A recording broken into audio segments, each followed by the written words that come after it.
नमस्कार, आप सभी को स्वागत है हमारे चैनल पे। आज की वीडियो में हम बात करेंगे कॉन्स्टिट्यूशनल लॉ की यूनिट 2 के बारे में। यूनिट 1 हम ऑलरेडी कवर कर चुके हैं। यूनिट 2 का अगर आप लोग सिलेबस देखेंगे तो वो ये है कि यूनिट 2 बात करता है constitutional organs of government. Basically constitution में कितने ऑर्गन्स है गवर्नमेंट के, 3 लेवल पे है। एक है लेजिस्लेचर, एक एग्जीक्यूटिव एंड एक जुडिशरी। तो लेजिस्लेचर को हम बोलते हैं पार्लियामेंट, ठीक है। Then next executive and then judiciary. 3 main level पे पावर्स हैं। तो अगर मैं बाइफिकेशन ऑफ मार्क्स की बात करूं तो पार्लियामेंट को अकेले ये सब मिला के 12.5 के लिए पूछ सकते हैं। Then this is also important for 12.5 and this is also for 12.5। But अगर मान लो 5 मार्क्स की मैं बात करता हूं तो 5 मार्क्स के लिए एक एक एक ये वाले अलग अलग अगर पूछेंगे तो 5 मार्क्स। एंड देन पावर, इसको अगर डिवाइड कर दिया तो कितने, 5 मार्क्स के लिए। एंड देन इसको अगर डिवाइड कर देंगे तो 5 मार्क्स ईच, ठीक है, 5 मार्क्स ईच। तो ये रहेगा इसका डिवीजन। तो चलो स्टार्ट करते हैं यूनिट 2 को। तो जैसा कि पहला टॉपिक जो है वो है parliament composition, parliamentary sovereignty and parliamentary privileges. तो बेसिकली कंपोजिशन में क्या क्या होता है, Lok Sabha, Rajya Sabha and president. Then parliament sovereignty मतलब पार्लियामेंट जो होगी वो इम्यून होगी, उसको सोवरेन पावर्स होंगी। एंड देन प्रिविलेजेस मतलब सोवरेनिटी से रिलेट करती हैं कुछ स्पेशल प्रिविलेजेस जो पार्लियामेंट को होंगी ताकि वो स्मूथ फंक्शनिंग कर सके। तो first is composition of parliament. Basically 3 types जो मैंने बताया, प्रेसिडेंट, राज्यसभा एंड लोकसभा, ठीक है। नेक्स्ट है हमारा प्रेसिडेंट ऑफ इंडिया को कैसे चूज करा जाता है, कैसे इलेक्ट करा जाता है। तो इंडिया में क्या है, इनडायरेक्ट फॉर्म ऑफ इलेक्शन है, इनडायरेक्टली चूज किया जाता है। मतलब जो प्रेसिडेंट का इलेक्शन होता है उसमें डायरेक्ट वोटिंग नहीं होती by people of India. People of India vote नहीं करते, नॉट वोट, ठीक है। कौन वोट करता है, राज्यसभा एंड लोकसभा, ठीक है।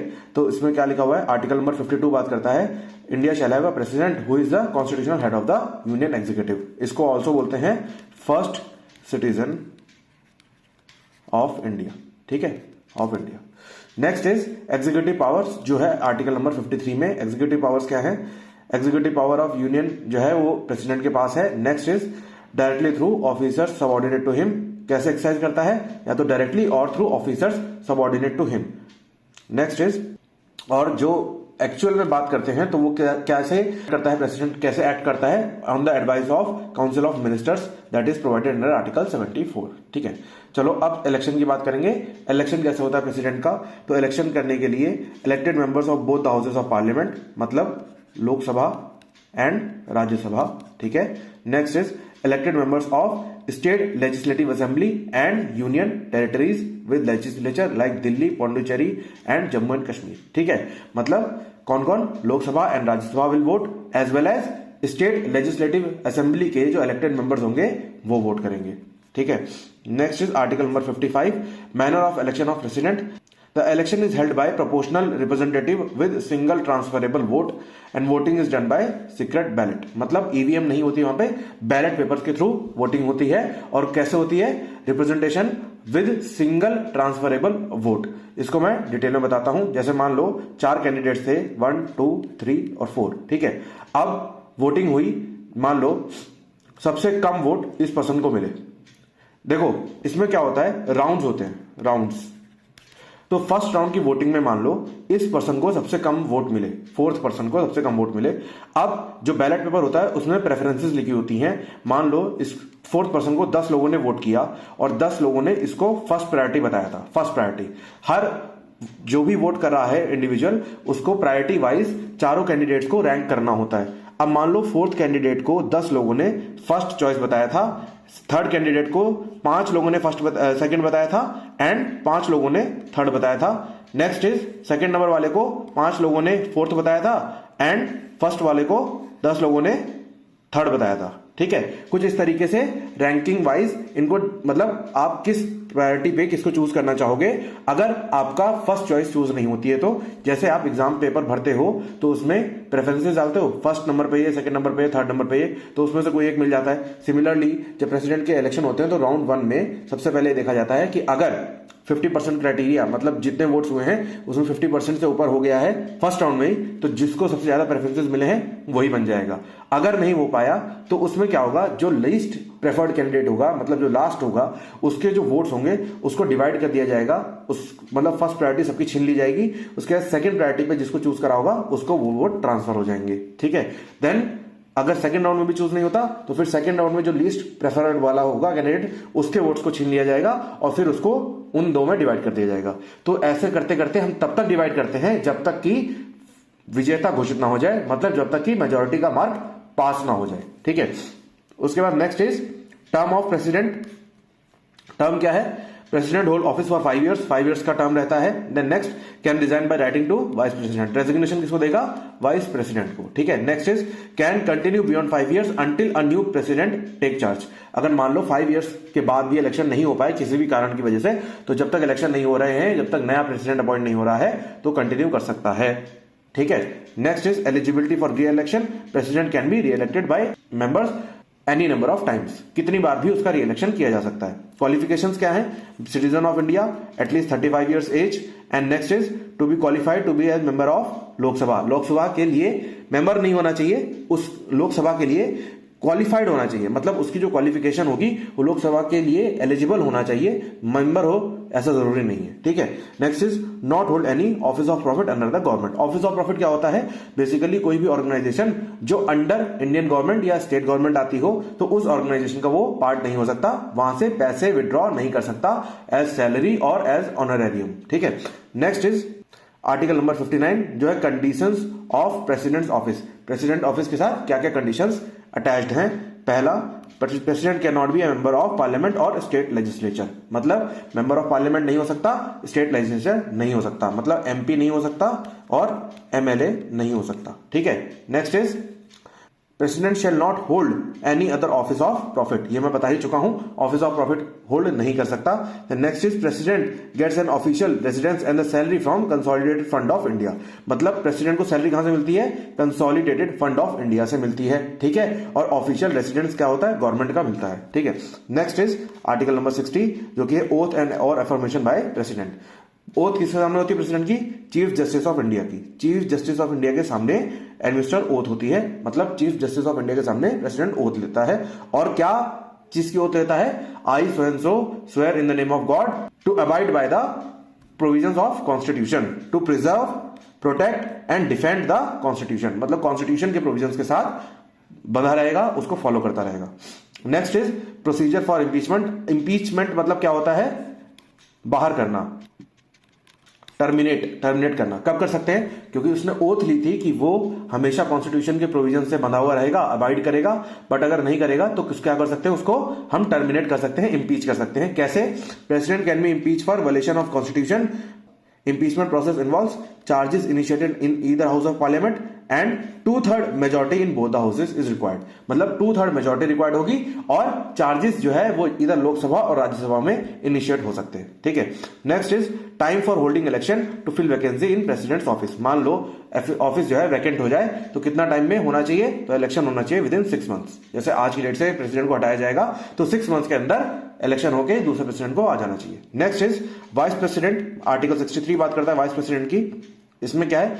India shall have a vice president who serve as ex officio chairperson of Rajya Sabha. Rajya Sabha का क्या होगा? Ex officio chairperson. Next is acting president when president is unable to perform duty. मान लो प्रेसिडेंट छुट्टी पे चले गए या रिजाइन कर दिया या डेथ हो गई या ऐसे कुछ भी सीन हो गया, तो उस केस में क्या होगा? जो वाइस प्रेसिडेंट होगा वो एक्ट करेगा एज अ प्रेसिडेंट, उसके पास पावर चली जाएंगी एज अ प्रेसिडेंट। ठीक है, next is article number 64 vice president as a chairman of Rajya Sabha. Rajya Sabha का क्या होगा? चेयरमैन होगा। ठीक है, but not have voting rights except in case of a tie. जब टाई हो जाएगा किसी भी चीज में तब वाइस प्रेसिडेंट का वोट देखा जाएगा, अदरवाइज उसके पास वोटिंग राइट नहीं होगा। Next article number 65 vice president to act as president in certain cases. कब? Death, resignation, removal. तीनों केसेस में क्या होगा? वाइस प्रेसिडेंट जब तक नया प्रेसिडेंट अपॉइंट नहीं हो जाएगा तब तक क्या होगा? एज अ प्रेसिडेंट एक्ट करेगा। नेक्स्ट इज आर्टिकल नंबर 66 जो कि बात करता है इलेक्शन ऑफ वाइस प्रेसिडेंट कैसे इलेक्ट होगा? By both the houses of parliament, Lok Sabha and Rajya Sabha. Voting by proportional representation with single transferable vote. Same वही प्रेसिडेंट वाली बात। Next is article number 67 term of office of vice president 5 years. ठीक है, but can be reelected. Next is time for holding elections to fill vacancy in vice president office expiration of term और within 6 months from the vacancy. Same वही president वाली बात है, या तो expire हो जाएगा तब इलेक्शन होंगे, या फिर 6 मंथ्स के अंदर, अगर वैकेंट हो गया बीच में तो 6 मंथ्स के अंदर इलेक्शन हो जाएंगे। देन नेक्स्ट इज 69, ओथ किसके सामने लेगा? प्रेसिडेंट के सामने, ठीक है। Next is article number 70, discharge of president's function in other contingencies if there is a situation where both president and vice president are absent the parliament में describe who will act as president. मान लो कभी ऐसी situation हो जाए कि अगर president और वाइस प्रेसिडेंट दोनों ही एब्सेंट होंगे तो कौन डिसाइड करेगा? पार्लियामेंट डिसाइड करेगी। पार्लियामेंट में कौन बचा? पार्लियामेंट में 3 लोग होते हैं, Lok Sabha, Rajya Sabha and president. President वाला खाली है तो कौन डिसाइड करेगा? लोकसभा और राज्यसभा मिलकर डिसाइड करेगा कि कौन सा पर्सन एक्ट एज प्रेसिडेंट, जब तक कि नया प्रेसिडेंट अपॉइंट ना हो जाए, ठीक है। Matters relating to election of president और vice president, supreme court has exclusive jurisdiction. मतलब क्या है? सुप्रीम कोर्ट के पास ही ज्यूरिसडिक्शन है over disputes related to elections of vice president और प्रेसिडेंट, ठीक है। Next is power of president to grant pardons. मान लो किसी एक पर्सन को सजा हो जाए मतलब डेथ पेनल्टी हो जाए, तो उसको पार्डन कर सकता है, मतलब डेथ पेनल्टी को कन्वर्ट किया जा सकता है टू लाइफ इंप्रिजमेंट, और लाइफ इंप्रिजमेंट को 10 साल को मुक्ति, फ्री, ठीक है। क्या है? पार्डन मतलब कंप्लीट रिमूवल ऑफ पनिशमेंट, माफ कर दिया, ठीक है। नेक्स्ट कम्यूटेशन मतलब कम कर दिया, reducing the severity of punishment.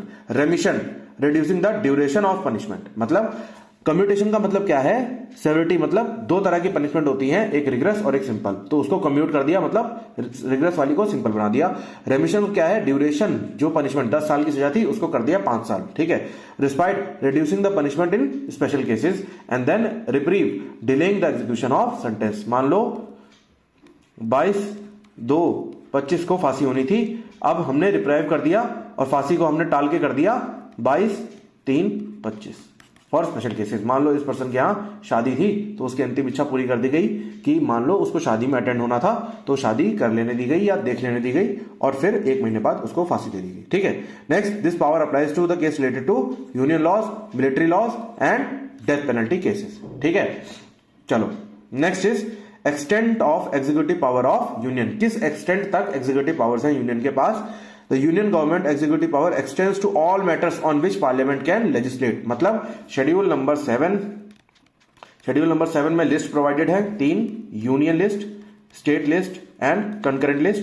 तो उसमें क्या लिखा हुआ है? Extends to all matters on which parliament can legislate. Parliament किसमें लेजिस्लेट कर सकती है? Union list and concurrent list में, ठीक है। तो उस तक उसकी पावर एक्सटेंडेड है। Executive power does not extend to state subjects, मतलब स्टेट लिस्ट वाली में नहीं है, ठीक है। अनलेस स्टेट्स कंसेंट्स और कॉन्स्टिट्यूशन अलाउज इट। मान लो स्टेट ने कंसेंट कर दिया या कॉन्स्टिट्यूशन ने अलाउ कर दिया तो स्टेट लिस्ट पे भी हो जाएंगी, ठीक है।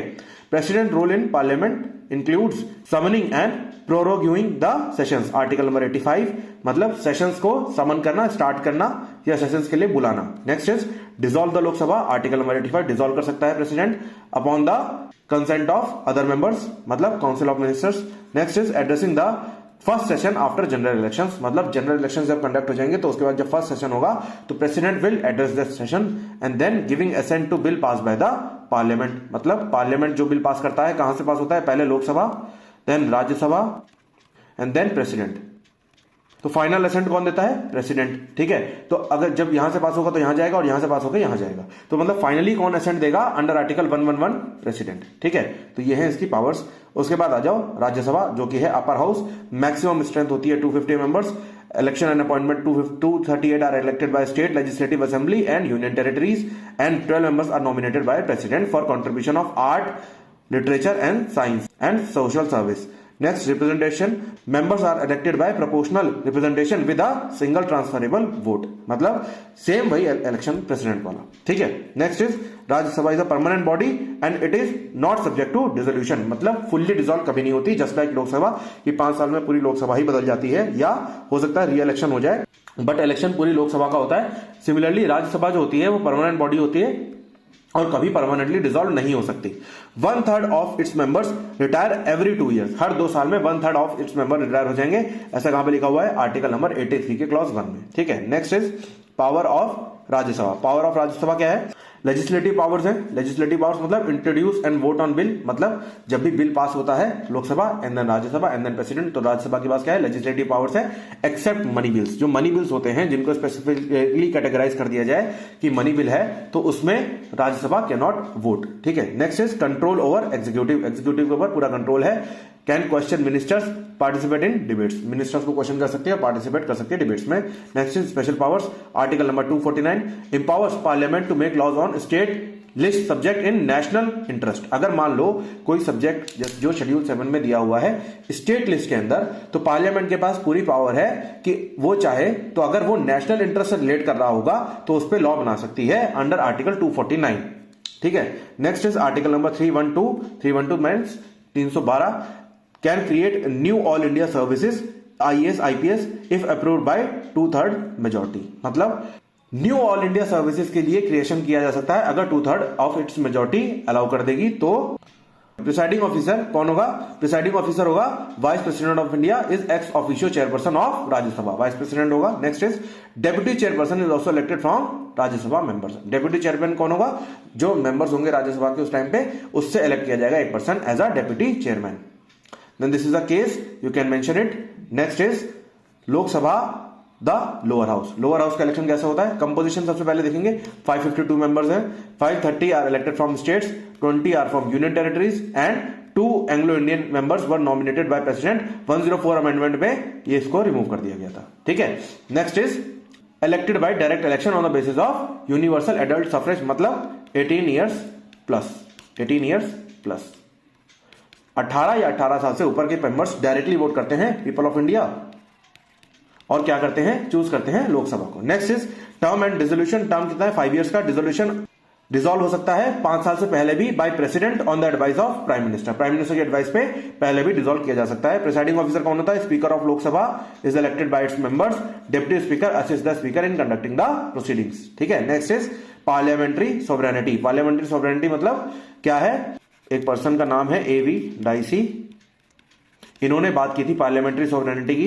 एंड पार्लियामेंट्री सोवरेनिटी का मतलब क्या है? सोवरेनिटी यानी supremacy lies with parliament. Parliament sovereignty means parliament has supreme power to make amend और repeal laws. However in India parliamentary sovereignty is not absolute. मतलब पार्लियामेंट्री सोवरेनिटी में क्या होता है? पार्लियामेंट के पास सुप्रीम अथॉरिटी है कि वो लॉ को बना सकती है, अमेंड कर सकती है, रिपील कर सकती है। बट इंडिया में क्या है? Sovereignty lies with people of India. Why? Because preamble बात करता है सोवरेनिटी की और प्रियम्बल की स्टार्टिंग होती है we the people of India. ठीक है, तो इसलिए sovereignty lies with people of India. But जो पार्लियामेंट्री सोवरेनिटी होती है उसके अकॉर्डिंग पार्लियामेंट के पास सुप्रीम पावर्स हैं to make laws, to amend laws और to repeal the laws. But अब आती है बात इंडिया की, तो इंडिया में पार्लियामेंट के पास पावर्स तो हैं, but that law is subject to judicial review. Judicial review क्या होता है? जुडिशियल रिव्यू, जुडिशियल रिव्यू वो होता है कि जब सुप्रीम कोर्ट या हाई कोर्ट किसी भी लॉ को या पॉलिसी को रिव्यू करता है कि वो कॉन्स्टिट्यूशनल है भी कि नहीं है। ठीक है, अब यही लिखा हुआ है limitations on parliamentary sovereignty. Why this sovereignty is limited? Because of judicial review. Article number 13, 32 and 226। 13 talks about laws inconsistent और इन डेरोगेशन ऑफ कॉन्स्टिट्यूशन। ये लॉज क्या होंगे? वॉइड। ठीक है, नेक्स्ट बात करता है हमारा article number 32, that is constitutional remedies की। Constitutional remedies. ठीक है, and then article number 226 basically constitutional remedies ही है बट बाय हाई कोर्ट। ठीक है, ये bye supreme court.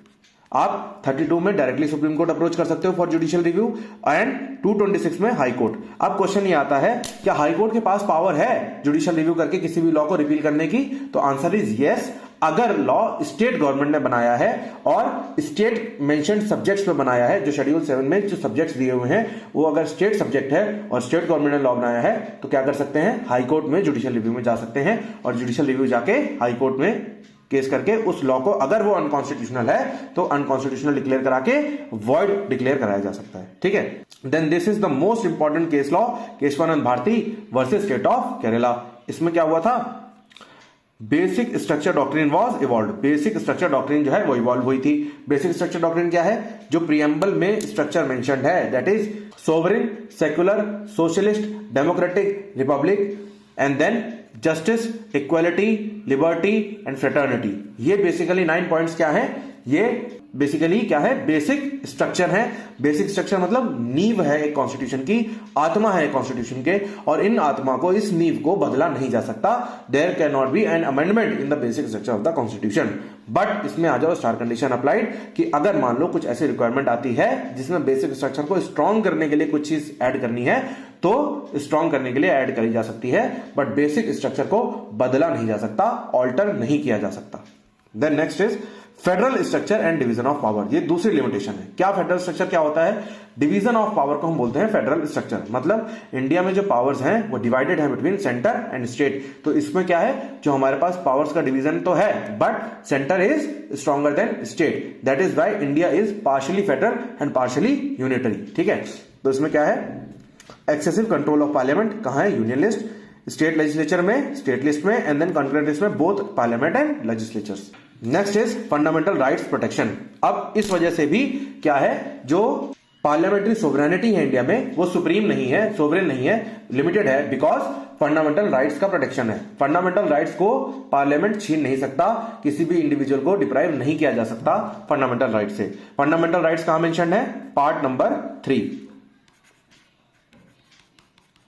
Part number 3 में फंडामेंटल राइट्स मेंशन है। और उस फंडामेंटल राइट्स में अगर मैं बताऊं आपको, तो fundamental rights basically article number 12 to 35 तक फंडामेंटल राइट्स है हमारे। And then these fundamental rights को कोई भी पर्सन या कोई भी अथॉरिटी छीनी नहीं जा सकती इस फंडामेंटल राइट्स के। बट अगर इमरजेंसी का केस है तो आर्टिकल नंबर 20 एंड 21, ये दोनों आर्टिकल के अलावा सारे फंडामेंटल राइट्स खत्म हो जाते हैं। Next is need for state ratification, article number 368, जो बात करता है अमेंडमेंट की। अमेंडमेंट कैसे होगी?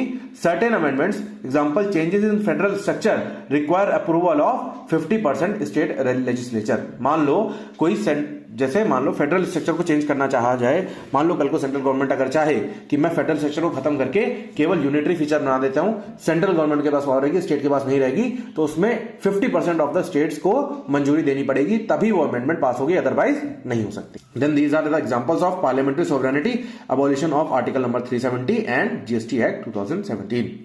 नेक्स्ट क्या है? Parliamentary privileges. पार्लियामेंट्री प्रिविलेजेस क्या है? चलो, पहली चीज है article number 105, privileges of MP. MP को कुछ प्रिविलेजेस मिलते हैं, मतलब member of parliament.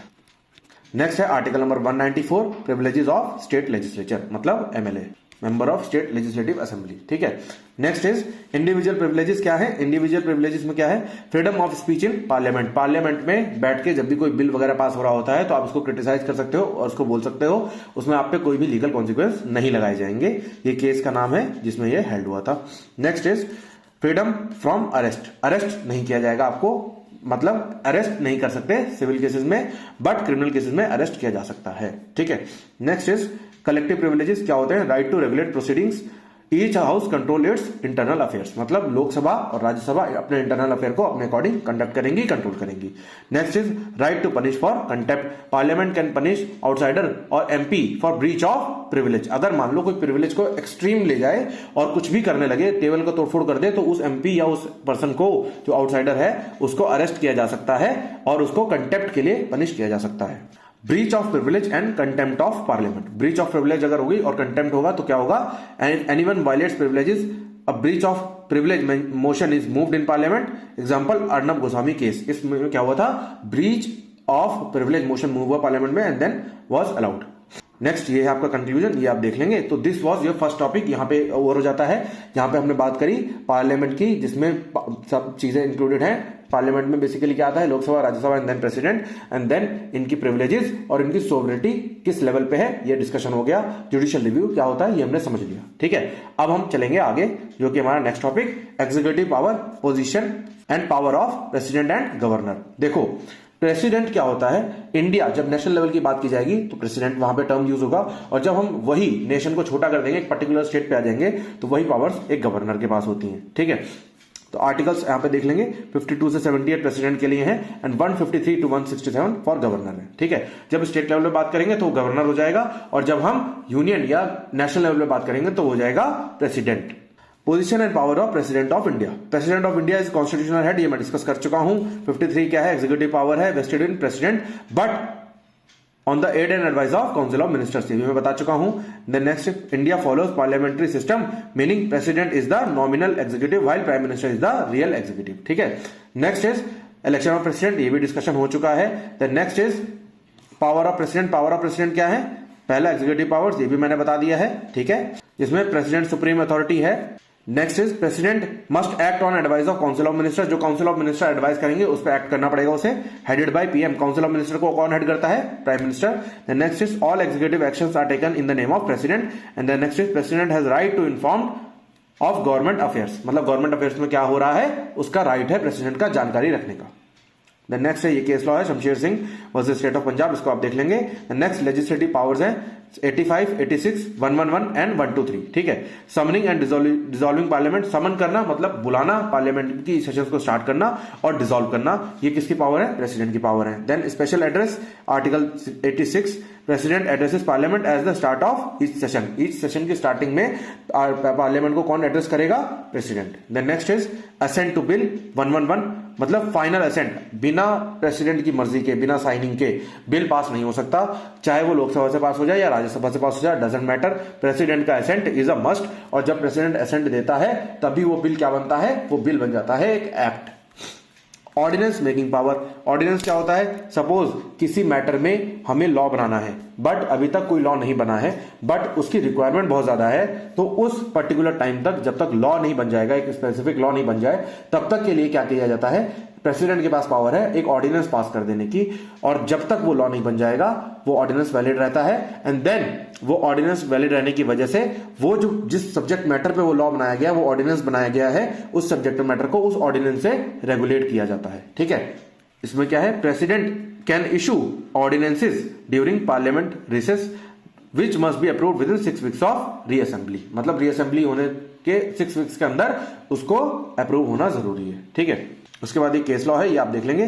Next is judicial powers. Judicial powers क्या है प्रेसिडेंट के पास, पहले बता चुका हूं मैं, पार्डन कर सकता है, रिप्राइव कर सकता है, रिस्पाइट कर सकता है, रेमिशन कर सकता है। ठीक है, then this applies to union laws, court martial, military cases and death sentence cases. Death sentence cases में जैसे आप लोगों को पता हो, निर्भया केस में जो भी पर्सन जिनको सजा हुई थी उन्होंने प्रेसिडेंट के पास भी एप्लीकेशन मूव करी थी फॉर पार्डनिंग, क्योंकि उसके पास पावर है उनकी डेथ सेंटेंस को वो माफ कर सकता था, बट ऐसे दरिंदों को कौन ही माफ। देन ये केस है, इसको आप मेंशन कर देंगे अपने केसेस में। तो क्या है, जो प्रेसिडेंट की पार्डनिंग पावर्स भी है वो क्या है, जुडिशियल रिव्यू के सब्जेक्ट में है। मतलब क्या है, judiciary, because judiciary is considered to be the guardian of constitution. तो जो प्रेसिडेंट है उसकी जो पार्डनिंग पावर्स उसको दी गई हैं वो भी क्या है, सब्जेक्ट टू जुडिशियल रिव्यू है। ये चेक किया जाएगा कि कहीं वो पावर्स का मिसयूज तो नहीं हो रहा। Then next is financial powers. Financial powers क्या है, एनुअल बजट पास होगा। देन नेक्स्ट मनी बिल्स, जो प्रेसिडेंट है उनके पास पावर्स है किसी भी बिल को मनी बिल डिक्लेयर करने के लिए, और जो मनी बिल है उसको रिफ्यूज, असेंट जो है प्रेसिडेंट रिफ्यूज नहीं कर सकते। ठीक है, then next is finance commission. Finance commission क्या है, president appoints finance commission every 5 years. 5 years के आफ्टर प्रेसिडेंट जो है फाइनेंस कमीशन को अपॉइंट करता है। Next is diplomatic and military powers. Diplomatic and military powers क्या है बताओ, president represents India international level पे प्रेसिडेंट रिप्रेजेंट करते हैं। Then next appoint ambassadors and diplomat representatives, जो डिप्लोमेट्स एम्बेसीज में बैठते हैं लोग, उनको अपॉइंट किया करते हैं president. Next is signs international treaties and agreements, जो इंटरनेशनल ट्रीटीज बनती हैं बिटवीन डिफरेंट नेशंस, उनको साइन करने की जिम्मेदारी किसकी है, प्रेसिडेंट की है। Next commander in chief of armed forces, article number 53। मतलब क्या है, प्रेसिडेंट जो है वो commander in chief of arm forces है, मतलब आर्म फोर्स में जो भी एक्शन लिए जा रहे हैं वो with president's advice, with president's consent, without consent नहीं हो सकते। ठीक है, और एडवाइस किसकी होती है, पार्लियामेंट की। Next is emergency powers. Emergency को बोला जाता है प्रेसिडेंट रूल। इमरजेंसी को बोलते हैं प्रेसिडेंट रूल। प्रेसिडेंट रूल क्या होता है? जब भी कहीं भी इमरजेंसी लगती है, चाहे स्टेट में चाहे नेशन में, सारी पावर्स प्रेसिडेंट के पास चली जाती हैं। व्हाई? बिकॉज प्रेसिडेंट जो है वो आर्मी का मालिक है, और जब स्टेट मशीनरी फेल हो जाती है तब इमरजेंसी लगाई जाती है। और पुलिस जो होती है वो स्टेट मशीनरी का पार्ट होता है, तो जब स्टेट मशीनरी फेल हो गई, पुलिस फेल हो गई, तभी इमरजेंसी लगाई जाएगी। ठीक है, तो इसलिए जाती है प्रेसिडेंट के पास। तो क्या है? पहला, national emergency under article number 352, declare due to war, external aggression और आर्म्ड रिबेलियन। इसमें क्या है? 1975 में इमरजेंसी लगी थी, बाय इंदिरा गांधी जी ने लगाई थी। Next is president rule in state. State में स्टेट इमरजेंसी, स्टेट में जैसे अभी मणिपुर में हाल ही में लगी है, तो क्या है? प्रेसिडेंट का रूल वहां पे शुरू हो जाएगा। एग्जांपल बिहार 2005 में बिहार में लगी थी, एंड 2019 में महाराष्ट्र में। ठीक है, नेक्स्ट इज फाइनेंशियल इमरजेंसी। अभी तक इंडिया में ये फाइनेंशियल इमरजेंसी नहीं लगी है। Declared when financial stability of the country is threatened. जब financial stability of country threaten में आ जाए, थ्रेटनिंग हो जाए उस पर, तो क्या लगेगी? Financial emergency. Next, this is a case of emergency, तो ये आप देख सकते हैं। Next is position and powers of governor. अब यही बात सेम जो जब हमने नेशनल लेवल पे बात की तो प्रेसिडेंट के लिए बोला, सेम पावर्स गवर्नर के पास हैं ऑन स्टेट लेवल। ठीक है, ये देख सकते हैं आप, इसमें कोई भी बड़ी बात नहीं है। जैसे वो नेशनल का एग्जीक्यूटिव हेड है, तो ये क्या है? स्टेट के एग्जीक्यूटिव हेड है। Appointment by president, president appoint करते हैं, and service at the pleasure of president under article 156। Unlike president, the governor does not have electoral college and it is a nominee of union government. मतलब क्या है? Electoral college नहीं होता governor का, और ये क्या है? नॉमिनी ऑफ यूनियन गवर्नमेंट है। ठीक है, नॉमिनेट कौन करता है? Union government. Then executive power क्या है? All executive power as on taken in name of governor, मतलब article 166। Then act on the aid and service of Council of Ministers, Article 163, and appoints the Chief Minister and other ministers। मतलब जो chief minister और other minister का appointment होता है वो कौन करता है? गवर्नर करता है। एंड जो एग्जीक्यूटिव एक्शंस हैं वो गवर्नर कौन से आर्टिकल में होता है? Article number 166। प्लस जो स्टेट गवर्नमेंट है जितने भी एग्जीक्यूटिव एक्शंस लेती हैं वो किसके नाम पे लेते हैं? गवर्नर के नाम पे लेते हैं, अंडर आर्टिकल 166। जैसे प्रेसिडेंट जो है वो काउंसिल ऑफ मिनिस्टर्स की एडवाइस पे ऐड करते हैं, जो कि हेडेड बाय पीएम होते हैं। सिमिलरली जो गवर्नर्स होते हैं वो भी advice of council of ministers करते हैं, जो कि स्टेट लेवल पे होते हैं एंड हेडेड बाय सीएम होते हैं। ठीक है, next is case law. This case law you can mention. And then next is legislative power of governor. Legislative powers क्या है? पहला, summon and dissolve the state legislature, just like president. President के पास क्या है? Summon and dissolve the parliamentary assembly. ठीक है, next is give assent to bill. जो स्टेट लिस्ट में जो बिल्स जो सब्जेक्ट्स दिए हुए हैं उसमें क्या है? जो फाइनल असेंट पास होता है, जैसे नेशनल लेवल पे अगर मैं बात करूं तो Lok Sabha, Rajya Sabha and then president. Similarly अगर स्टेट लेवल पे मैं बात करूं तो स्टेट लेजिस्लेटिव असेंबली, उसके बाद फाइनल किस पे जाता है? किसके पास? गवर्नर के पास। तो फाइनल असेंट कौन देता है? Governor. Ordinance making power similarly president वाली है, बट स्टेट लॉज के लिए। ठीक है, ये केस लॉ है। Next is discretionary power of the governor. क्या है? बताओ। When appointing chief minister in a hung assembly, when recommending presidents rule, and when reserving bills for president. ठीक है, मतलब क्या है? गवर्नर कैन एक्ट इंडिपेंडेंटली, मतलब वहां पे गवर्नर को किसी भी एडवाइस की जरूरत नहीं है, इंडिपेंडेंटली एक्ट कर सकता है।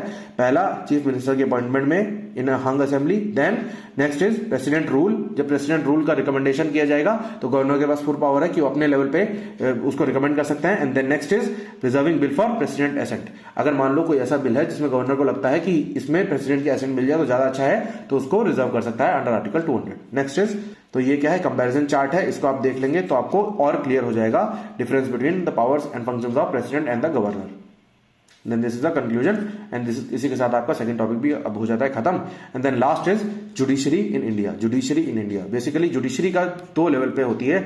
एक स्टेट लेवल पे होती है जिसको बोलते हैं हम हाई कोर्ट, एंड एक नेशनल लेवल पे होती है जिसको हम बोलते हैं सुप्रीम कोर्ट। ठीक है, तो सुप्रीम कोर्ट के जो आर्टिकल्स हैं वो आर्टिकल नंबर 124 से 147 है, और हाई कोर्ट के जो आर्टिकल्स हैं वो आर्टिकल नंबर 214 से 231 तक है, 231। देन इसके नीचे सबऑर्डिनेट जुडिशरी होती है, सबऑर्डिनेट जुडिशरी जिसको हम बोलते हैं डिस्ट्रिक्ट कोर्ट्स। ठीक है, डिस्ट्रिक्ट कोर्ट्स में सब डिस्ट्रिक्ट कोर्ट्स होते हैं। ठीक है, अब सुप्रीम कोर्ट से शुरू करते हैं। ओरिजिनल जुडिशरिक्शन जो है वो 131 में है, between government of India and one और more states, between states and between union and states on legal rights and obligation. ठीक है, चलो क्या है? गवर्नमेंट ऑफ इंडिया, वन और मोर स्टेट, मतलब government of India versus one और more states, then state versus state, and then next union and state on legal rights and obligations. ठीक है, मतलब क्या है? Union of India versus state या state versus union of India. Then next is state versus state and then next is union of India और state versus people on legal rights and obligations. अगर कोई legal right और obligation का fulfilment नहीं होगा तो क्या लोगों के पास अधिकार है उसके खिलाफ केस करने का, और ओरिजिनल जुरिस्डिक्शन आता है सुप्रीम कोर्ट के पास उस केस की सुनवाई करने का। नेक्स्ट जो है वो रिट जुरिस्डिक्शन है अंडर आर्टिकल नंबर 32। 5 टाइप के रिट्स है, habeas corpus, mandamus, prohibition, quo warranto, certiorari. ठीक है, तो ये 5 टाइप की रिट्स है। इनका मतलब क्या है? हैबियस कॉर्पस का मतलब टू प्रोड्यूस द बॉडी। सबने दृश्यम मूवी देखी होगी, दृश्यम मूवी में अजय देवगन हैबियस कॉर्पस की ही बात करता है, जिसकी वजह से वो पुलिस वालों की नजर में बुरा हो जाता है। ठीक है, next is mandamus we command. अगर कोई भी कमांड पब्लिक ऑफिशियल को दिलानी होगी तो आप मैंडेमस की रिट इशू कर सकते हो।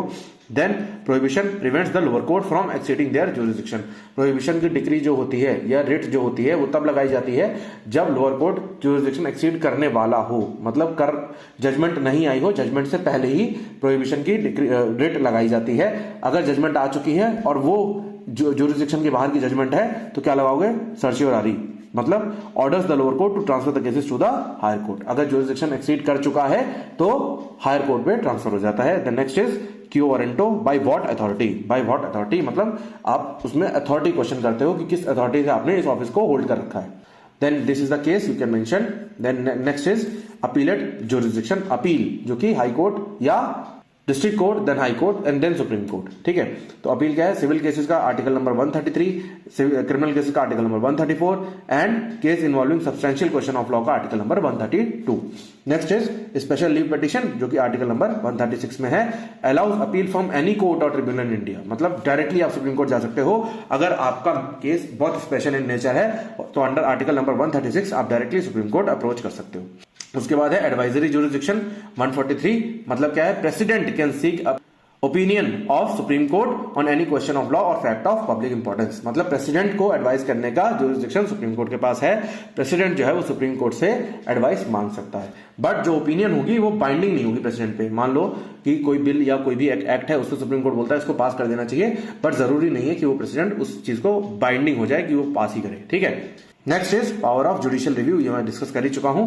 अनकॉन्स्टिट्यूशनल लॉज को हटाने की पावर है अंडर आर्टिकल नंबर 13, 32 एंड 226 तो हाई कोर्ट का है, तो सुप्रीम कोर्ट के लिए 13 एंड 32। ठीक है, देन उसके बाद ये दोनों केसेस हैं। Judicial review is a part of basic structure, ये केशवानंद भारती में हेल्ड हुआ था। And fundamental rights can not be amended by parliament, ये Golaknath versus state of Punjab में हेल्ड हुआ था।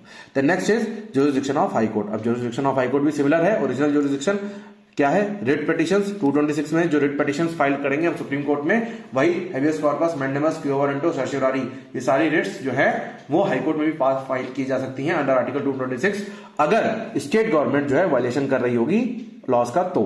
Next is election disputes.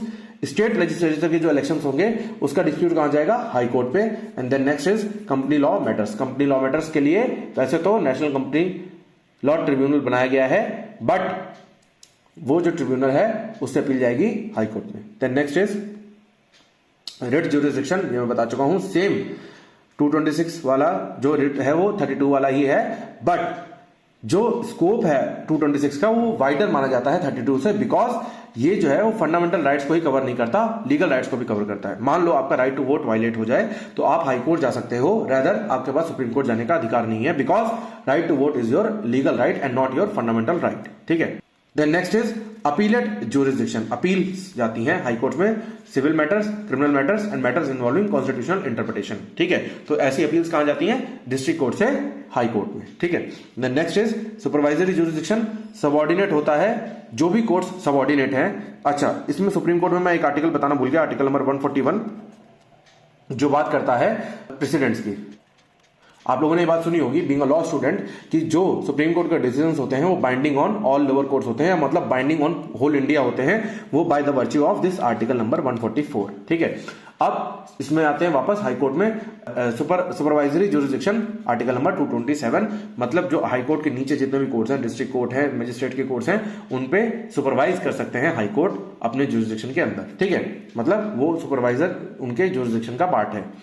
Next is appointment and independence of judiciary. Independence of judiciary की बात करता है आर्टिकल नंबर 50।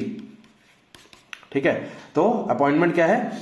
124 जो है अपॉइंटमेंट ऑफ सुप्रीम कोर्ट जजेस की बात करता है। सुप्रीम कोर्ट के जजेस का अपॉइंटमेंट कैसे होता है? Under article number 124 president appoint करते हैं, अपॉइंट्स द सुप्रीम कोर्ट जजेस in consultation with chief justice of India and जजेस ऑफ सुप्रीम कोर्ट, सीनियर जजेस of supreme court. Collegium system क्या है? Evolve through case law where CGI and senior जजेस recommend judicial appointments. ठीक है, इसमें भी बहुत ज्यादा बवाल भी हुआ था, बट इंडिपेंडेंस ऑफ जुडिशरी को मेंटेन रखने के लिए वहां पे collegium system is a must. Then next, this is the case law you can mention, and then next is appointment of High Court judges 217. Then High Court judges कैसे appoint होते हैं? By President in consultation with Chief Justice of India, Governor of State and Chief Justice of the High Court. कौन कौन मिलकर appoint करेगा? Appoint president करेंगे, but on consultation with chief justice of India, governor of the state and chief justice of the high court. Then independence of judiciary, security of tenure, जजेस can not be removed arbitrary, मतलब जजेस का removal is not easy, जजेस also have immunity. ठीक है, अगर जज एक गलत जजमेंट दे दे, ठीक है, और वो judgment misinterpretation of facts की वजह से हुई है, तो वो क्या है? इम्यून है, उसको आप जेल में नहीं डाल सकते, उसको आप अपनी पोस्ट से हटा नहीं सकते, उसका ट्रांसफर नहीं किया जा सकता, बल्कि उसको जो है अलाउ किया जाएगा, बिकॉज जो जजमेंट होती है वो फैक्चुअल एप्लीकेशन ऑफ माइंड होती है, और जो कि पर्सन टू पर्सन डिपेंड करती है, डिफर करती है। ठीक है, बट अगर मान लो कोई जज है जो एक्सट्रीम केस में अपनी पावर्स को एक्सीड करेगा, तो उस केस में उसको रिमूव किया जा सकता है। Removal is through impeachment, proved misbehaviour और इनकेपेसिटी, मतलब मिसबिहेव करें और इनकेपेसिटी में वो करे, अपना काम करे, तो क्या होगा? रिमूवल हो सकता है, इंपीचमेंट हो सकता है। Then fix salary and allowances, इसके थ्रू जो जजेस हैं वो क्या है? इंडिपेंडेंट हैं। जजेस salary can not be reduce during their tenure, salary कम नहीं की जा सकती। Prohibition on practice after retirement, retirement के बाद प्रैक्टिस अलाउड नहीं है। सुप्रीम कोर्ट जजेस can not practice in any court after the retirement. ठीक है, next separation of judiciary from executive, article number 50, जो मेन बात करता है इंडिपेंडेंस की। जजेस must be free from executive interference, मतलब जजेस तीन बॉडीज हैं, लेजिस्लेचर, एग्जीक्यूटिव एंड जुडिशरी, तो लेजिस्लेचर और एग्जीक्यूटिव अलग रहेगी और जुडिशरी का उसके पर कोई भी इंटरफेरेंस नहीं रहेगा। इसीलिए बोला जाता है जुडिशरी को that judiciary is the guardian of constitution. Then this is the conclusion, this is your end of the unit, मतलब आपकी यूनिट नंबर 2 भी कॉन्स्टिट्यूशन की हो गई खत्म।